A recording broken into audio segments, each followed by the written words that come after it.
Brasil, tá? Este país aqui tão varonil, tão bacanudo, ele é vamos dizer assim, ele é um cemitério de sonhos, tá? Eu tava conversando, fui almoçar hoje, e, enfim, uma moça, uma das pessoas que administram o restaurante que foi conversar comigo, e aí ela falou assim, olha, pô, que legal, vocês, eu gosto do trabalho de vocês e tal, mas as coisas pioraram tanto, né? Parece que as coisas não andam no Brasil, tal, minha filha foi morar lá fora, tal, pô, né? A realidade que ela narra da filha indo morar lá fora é a realidade de quantas pessoas? Minha irmã se mudou pra fora do Brasil, tanta gente foi embora, tanta gente não vê o Brasil como um país pra realizar os próprios sonhos, um país pra, enfim, levar à frente aquilo que sonha. Tirando a galera que trabalha no interior, no agro, o Brasil é um país meio que já era, tá? É um país que perdeu o sentido, e isso é tudo muito louco, porque, enfim, coloque aqui no chat, tá? Digite sim e digite não. Digite sim se você é filho ou neto ou bisneto de imigrantes. O Brasil foi um lugar, especialmente da segunda metade do século XIX até o final da primeira metade do século XX, um lugar que foi um porto seguro para milhões de imigrantes, especialmente da Europa, mas veio gente do Oriente Médio, veio gente do extremo asiático, tá? A galera veio aqui e essa galera veio e construiu um país. E as pessoas vinham pra cá pra realizar seus sonhos, tá? Eu dou o exemplo dos meus dois avós paternos, tá? Minha avó veio de Lisboa, veio ser tipo o equivalente a uma babysitter de luxo aqui no Brasil, cuidando de crianças de famílias mais ricas, e meu avô veio com uma mão na frente e outra atrás, conseguiu arrumar um emprego de garçom. As pessoas vieram muito jovens e foram tocando a vida e achavam, assim, era uma decisão racional. Vou sair aqui da Europa, tá? Vou sair desse continente velho e vou para esse continente novo, para esse país aí exuberante que tá cheio de oportunidades. Eu ainda falava com meus avós, né? Esses dois avós morreram, né? E eles sempre falavam, não, mas pô, o Brasil é um lugar que você pode ficar rico, o Brasil é um lugar que você pode ir longe. E eu pergunto para você, tá? Você acha que o Brasil ainda é isso? O Brasil não é um país de oportunidades, tá? O Brasil, e todas as estatísticas econômicas vão nessa linha, o Brasil é um país que acabou, o Brasil é um país que está exausto. E para quem gosta de teoria política e quem gosta de falar, eu tô começando a ler um pouco do Oswald Spengler, né? E ele fala sobre a decadência da civilização ocidental, a queda do West, né? Do Ocidente. E nessa perspectiva, ele sempre passa pela ideia, né, de que, enfim, o Ocidente, mas vamos falar aqui também de nações, vamos falar dos Estados Unidos, vamos falar do Império Britânico, vamos falar de Roma, eles têm um período exuberante, e aí existem motivos em que essa exuberância, ela vai meio que calcificando e você vai indo para uma exaustão. O clima de exaustão é o clima onde não é mais uma vitalidade, não é essa energia criadora que uma determinada cultura, uma determinada civilização tem, e aquilo vai ficando meio morto, e ela ou é conquistado ou ela se perde. O Brasil é um caso muito, muito especial, porque a gente nunca chegou em apogeu nenhum. Nunca houve nenhum momento de grande exuberância do Brasil. O maior momento de exuberância, a gente pode chamar assim, é o período em que ele cresceu, mas mesmo no momento que ele crescia, a perspectiva era, nós estamos ainda lá embaixo, lá atrás, mas estamos subindo. Havia uma curva. E aí falhou. Então, não é que nós ficamos ricos e paramos de ficar ricos. Não, nós éramos pobres, ficamos menos pobres e permanecemos mais ou menos pobres. É basicamente isso. Então a gente chegou num estado de exaustão, de, né, um cansaço geral, sem nunca ter chegado longe, tá? Um cara colocou aqui, o André com o cabelo disse, eu não concordo, acho que o Brasil é sim um país que ainda tem muitas oportunidades. Lógico que você vai ter muitas oportunidades no Brasil. Se for pra Nigéria tem muitas oportunidades, você vai achar muitas oportunidades em inúmeros lugares no mundo. Só que vamos combinar que este país com muitas oportunidades não está entregando para a massa da população essas oportunidades? Vamos falar em números gerais, porque assim, eu acho uma coisa muito ruim, esse é um problema, inclusive, que as pessoas têm que parar, que é quando você fala em termos gerais, tá? Vou falar aqui em termos gerais, o Brasil é um país que não entrega mais oportunidades. Lógico, estou falando dos 200 milhões de habitantes. Qualquer um pode falar, não, mas eu posso encontrar para mim mesmo uma oportunidade, olha, se eu for para tal lugar. Não, tudo bem, mas você não é um representativo dos 200 milhões de habitantes, ou da média geral. É igual falar, olha, a média de altura dos brasileiros, sei lá, do homem brasileiro é 1,70, 1,71, 1,69. Ah, não, mas eu conheço alguém com 85. Lógico, mas estou falando da média. Então eu estou falando aqui da média. A média, na média, o Brasil é uma cultura que está exausta. Exausta. E as pessoas estão cansadas. Tanto que as pessoas que mais lutam por alguma mudança, vejam só que paradoxal, Júnior da galera. São pessoas mais velhas, porque elas viveram algum momento de sonho. As pessoas mais jovens são completamente nihilistas, elas chamam o Brasil de Bostil. Lembra? O Bostil é intancável, o intancável Bostil. O Brasil está vivendo uma crise de identidade agora ou nunca teve uma identidade? Eu acho que assim, eu acho que ele nunca teve uma identidade solidificada. Eu acho que a identidade que a gente desenhou para o Brasil foi uma identidade feita ao longo do século XX, período Vargas, e aí televisão e tal, e é uma identidade que as pessoas mesmo não se identificavam. Era uma identidade muito carioca, e com signos, tipo, o elemento unificador da nossa cultura é o carnaval, assistir televisão na Rede Globo e futebol. É ou não é? A camisa da seleção brasileira é o elemento unificador. E comer arroz e feijão. Sabe? Umas coisas assim. Hoje nem o futebol tá agregando mais. Não, nem o futebol. Nem o futebol. Não. Nós somos o Brasil, é um país menor no futebol, gente.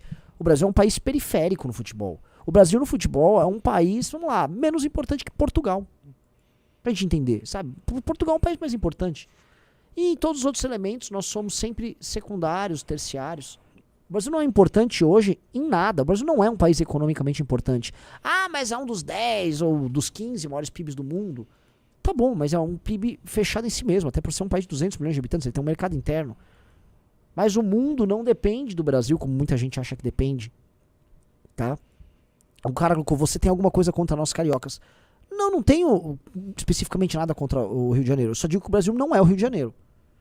E o Rio de Janeiro, por ter a Rede Globo e por ter sido a capital, se tornou uma espécie de espelho da alma brasileira, coisa que não é.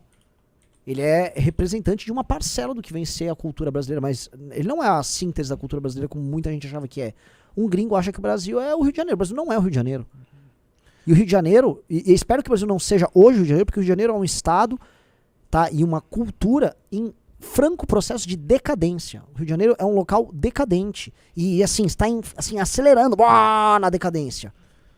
O Rio de Janeiro é um lugar que precisa, assim, virar o jogo e rápido. O nosso próprio presente é algo ruim, vamos dizer assim. E o brasileiro, ele também deprecia muito o nosso passado, né, Sr. Renan Santos? A gente não tem heróis nacionais. A nossa nota de... A nota de real tem, em vez de ter heróis nacional, em vez de ter Dom Pedro... Tem um peixe. Tem uma onça. Uma tartaruga. Isso mostra, assim, a inexistência de elementos unificadores, né? Porque, vamos dizer assim, que pra muita gente também um símbolo nacional é uma floresta amazônica. Legal, a floresta é legal. A maior parte dos brasileiros, eu tô pra dizer assim que, sei lá, 90% dos brasileiros, ou mais, nunca sequer botaram o pé nessa região. Talvez não 90%, 85%. O Caleb tá falando que Dom Pedro II era brabo. Assim, a gente não dá valor à brabeza do nosso imperador, o Dom Pedro II. A maioria das pessoas nem conhece. A maioria das pessoas não sabem que o Dom Pedro I, que era Dom Pedro IV em Portugal, ele era um baita general, um estrategista.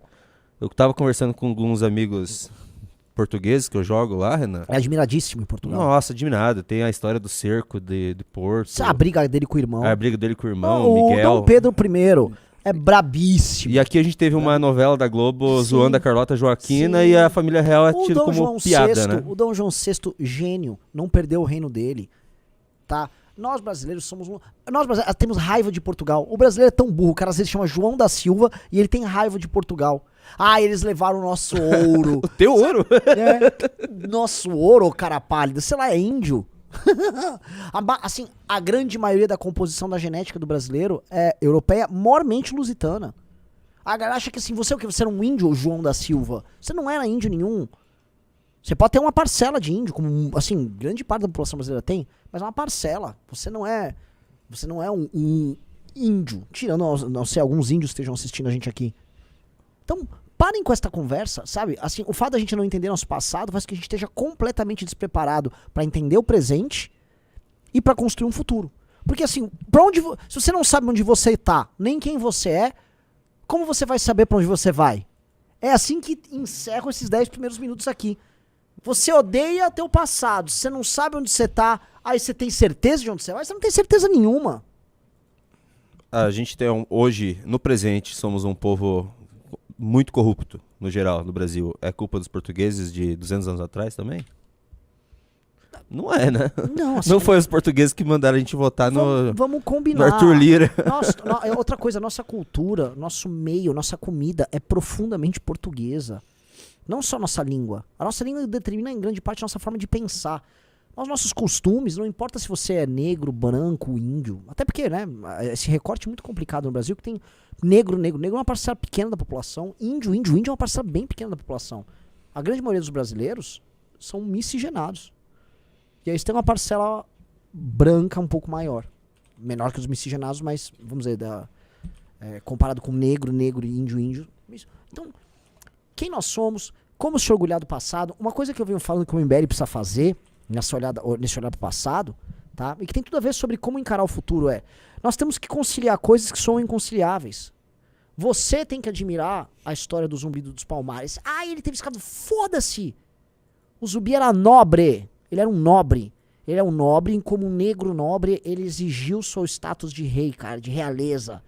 E ele agiu como um homem nobre. Ele não aceitou a escravidão pra si. Ele organizou outros negros ao redor dele no quilombo. A história dele é sensacional. Romantizaram. Que romantize! A história de todos os homens grandes da história foi romantizada. Vamos romantizar o Zumbi. Mas e os bandeirantes? Até porque foram os bandeirantes a destruir o Zumbi. São sensacionais. Mas eles escravizaram. Ué, todo mundo escravizava naquela época. Você só tem um país gigante, continental, por causa dos bandeirantes. Respeite os bandeirantes. Então você tem que respeitar o bandeirante e o Zumbi, mas tem que cultuar os bandeirantes e o Zumbi dos Palmares. Índio, Tibiriçá, as tribos brabas que nós temos no Brasil, a aliança que foi feita entre brancos, negros, índios, com tropas específicas para enfrentar os holandeses e tocar os holandeses para fora do Brasil. Batalha dos Guararapes. Qual é? Tenham orgulho disso. E nós temos que ter orgulho de tudo isso. E não fazer assim, esquerda, não, agora eu gosto do Zumbi, mas morte aos bandeirantes, fogo nos fascistas. Não. Parem com isso. Parem já com isso. Esse é o ponto que nós precisamos fazer. A gente tem que olhar para a história de maneira correta, tá? Não há experiência tão sensacional de conquista de um espaço continental tão diferente do espaço do colonizador do que a nossa. O inglês chegou lá com o Mayflower, saiu da Inglaterra, chegou nos Estados Unidos, era igual. Mesmo clima, estações eram iguais, conseguia plantar as mesmas coisas, fauna e flora similar. Cara, tinha lobo lá na Europa e tinha um lobo lá. Tinha um lobo, tem um urso nos dois. Fazia frio, em julho fazia calor. Portuga chegou aqui, bicho preguiça. Sabe, tamanduá. É outro rolê, é outra coisa. Clima tropical. Quando não, clima equatorial. É outra coisa. Pô, o que foi feito aqui foi um empreendimento. Outra coisa. No Brasil, os rios correm pra dentro. É tudo errado. A nossa geografia é toda zoada, é toda errada. Foi muito difícil colonizar isso aqui. É muito difícil desenvolver isso aqui. Aí fica esse Daniel Silver, que bobão. Holandeses, abismo, português. Qual a grande... Cadê a Holanda bombando aqui? Primeiro, a Holanda perdeu. Segundo, vai lá no Suriname. Primeiro mundo lá no Suriname. Papinho. Portugal dominou o mundo inteiro. Papinho. Você só teve as grandes navegações. Portugal, lá um paizinho minúsculo fez. Brabíssimos. Foram lá pra Calicut, na Índia, arrumaram briga, tacaram bomba lá, jogaram pá com os naviozinhos, com a galera toda quebrada. Respeita a tua história, meu, vai ficar puxando saco de holandês aí. Vê lá como os países europeus desenvolvidos, né? Que foram fazer o neocolonialismo lá na África. Tirando a Inglaterra, que já tinha uma tradição maior nisso, o que eles fizeram? Vai ver a história do Congo belga, que horror. Que coisa horrorosa. Vocês que estão assistindo de uma forma preguiçosa, como se vocês fossem Homer Simpson, tomando cerveja, não fazendo nada, façam uma coisa que não vai dar nenhum trabalho. Ela é só um pouquinho mais trabalhosa que dar o like.